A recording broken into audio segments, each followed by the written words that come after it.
ಉಡಾಯಿಸೋ ಖಾರ ಬಣ್ಣ ರುಚಿಯನ್ನು ನೀಡುತ್ತದೆ. ಮೆಣಸಿನ ಪುಡಿ ಚಿಂದಿ ಉಡಾಯಿಸೋ ಖಾರ ಬಣ್ಣ ರುಚಿ. 2015ರಲ್ಲಿ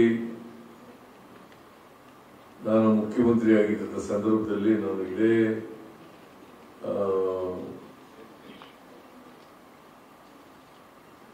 ಕ್ರೀಡಾಕೂಟದಲ್ಲಿ ಪ್ರಶಸ್ತಿ ಪ್ರದಾನ ಮಾಡ್ತಕ್ಕಂಥ ಸಂದರ್ಭದಲ್ಲಿ ಹೇಳಿದ್ದೆ,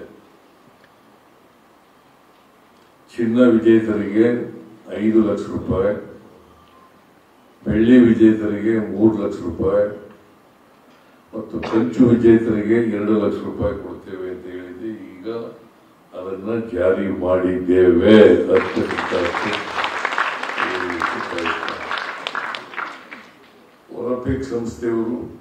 ಒಲಿಂಪಿಕ್ ಸಂಸ್ಥೆಯ ಅಧ್ಯಕ್ಷರಾದಂತಹ ಗೋವಿಂದರಾಜು ಅವರು ಚಿನ್ನ ಗೆದ್ದವರಿಗೆ 7 ಲಕ್ಷ ಮಾಡಬೇಕು, ಬೆಳ್ಳಿ ಗೆದ್ದವರಿಗೆ 5 ಲಕ್ಷ ಮಾಡಬೇಕು ಮತ್ತು ಕಂಚು ಗೆದ್ದವರಿಗೆ 3 ಲಕ್ಷ ಮಾಡಬೇಕು ಅಂತ ಹೇಳಿದ್ದಾರೆ.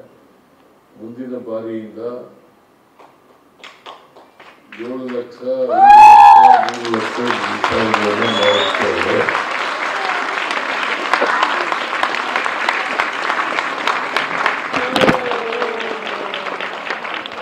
ಮಹಾರಾಷ್ಟ್ರ ರಾಜ್ಯದಲ್ಲಿ ಇದೆ, ಆದ್ರೆ ಅಲ್ಲಿ ಎಷ್ಟೇ ಪದಕಗಳಿಗಿದ್ರು ಕೂಡ ಒಂದು ಬಹುಮಾನವನ್ನ ಕೊಡ್ತಾರೆ. ಎಲ್ಲ ಹುಡುಗರು ಕೊಡ್ತಾರ?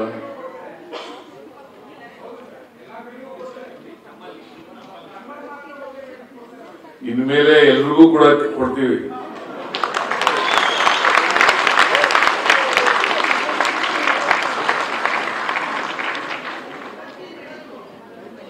ಪ್ರತಿ ಮೆಡಲ್ಗೂ ಬಹುಮಾನವನ್ನ ಕೊಡ್ತೇವೆ.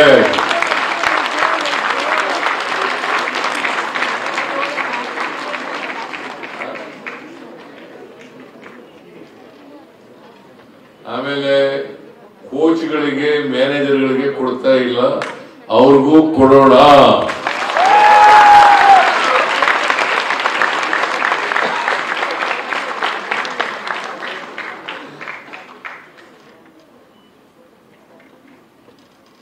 ನೀನೇನಾಗಿದೆಯಪ್ಪ?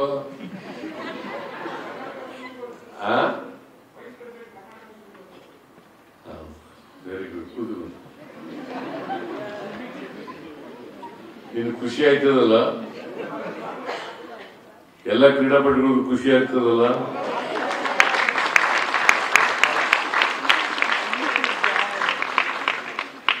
ನಾನು ಇವತ್ತಿನವರಿಗೆ ಕ್ರೀಡಾ ಇಲಾಖೆ ಕ್ರೀಡಾಪಟುಗಳಿಗೆ ಏನ್ ಕೇಳಿದ್ರು ಕೂಡ ಕೊಟ್ಟಿದ್ದೇನೆ. ಮುಂದೇನೂ ಕೂಡ ಕೊಡ್ತೇನೆ.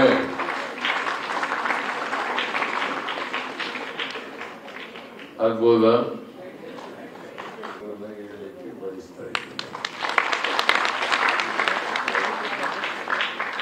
ಈಗ ಪೊಲೀಸ್ ಇಲಾಖೆಯಲ್ಲಿ 2% ಇತ್ತು ರಿಸರ್ವೇಶನ್ ಉದ್ಯೋಗ ಸಿಗ್ಬೇಕಾದ್ರೆ, ಅದನ್ನು 3% ಮಾಡಬೇಕು ಅಂತ ಹೇಳಿದ್ರು. ಕೂಡಲೇ ಒಪ್ಪಿಕೊಂಡು ನಾನು ಮಂಗಳೂರಿನಲ್ಲಿ ಅದನ್ನ ಘೋಷಣೆ ಮಾಡಿದೆ. ಈಗಾಗಲೇ ಆದೇಶ ಕೂಡ ಇಶ್ಯೂ ಆಗಿದೆ. ಕೆಲಸನೂ ಕೂಡ ಕೆಲವರಿಗೆಲ್ಲ ಸಿಕ್ಕಿದೆ. ಈಗ ಬಹುಮಾನ ತಗೊಂಡ್ರಲ್ಲ,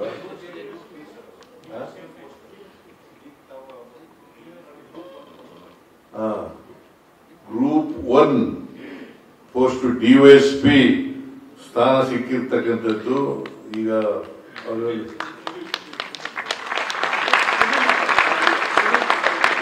ಹಾಕಿ ಅವ್ರಿಗೆ ಕೊಟ್ಟಿದ್ದೀವಿ. ಅವರು ಈಗ DOSP ಪೊಲೀಸ್ ಡಿಪಾರ್ಟ್ಮೆಂಟ್, ಸಾರಿ ಎಕ್ಸೈಸ್ ಡಿಪಾರ್ಟ್ಮೆಂಟ್, ಅಬ್ಕಾರಿ ಇಲಾಖೆ, ಕನ್ನಡದಲ್ಲಿ ಅಬ್ಕಾರಿ ಇಲಾಖೆ, ಇಂಗ್ಲಿಷ್ನಲ್ಲಿ ಎಕ್ಸೈಸ್ ಡಿಪಾರ್ಟ್ಮೆಂಟ್. ಅವರು ಮೇಲಕ್ಕೂ ಪ್ರಮೋಷನ್ ಬಂದು ಮೇಲಕ್ಕೂ ಹೋಗ್ತಕ್ಕಂಥ ಅವಕಾಶಗಳು ಕೂಡ ಇರ್ತದೆ. ಸೊ ನೀವೆಲ್ಲರೂ ಕೂಡ ಉದ್ಯೋಗದಲ್ಲೂ ಬರಬೇಕು, ಮತ್ತೆ ಈ ನಾಡಿನ ಕೀರ್ತಿಯನ್ನು ಕೂಡ ಹೆಚ್ಚಿಸ್ತಕ್ಕಂಥ ಕೆಲಸವನ್ನ ಮಾಡಬೇಕು. ನೀವು ಇಡೀ ರಾಜ್ಯದ ಹೆಮ್ಮೆ. ನಮ್ಮ ನಮ್ಮ ರಾಜ್ಯಕ್ಕೆ ದೇಶಕ್ಕೆ ಕೀರ್ತಿ ತರ್ಕ ಬಂದ್ರೆ ನೀವು ಹೆಚ್ಚು ಹೆಚ್ಚು ಕ್ರೀಡೆಗಳಲ್ಲಿ ಭಾಗವಹಿಸಿ ಬಹುಮಾನಗಳನ್ನು ಪಡೆದರೆ ಅದು ರಾಜ್ಯಕ್ಕೆ ಸಿಗ್ತಕ್ಕಂಥ ಗೌರವ, ಹೆಮ್ಮೆ ಅಂತಕ್ಕಂಥ ಮಾತುಗಳನ್ನ ಹೇಳಲಿಕ್ಕೆ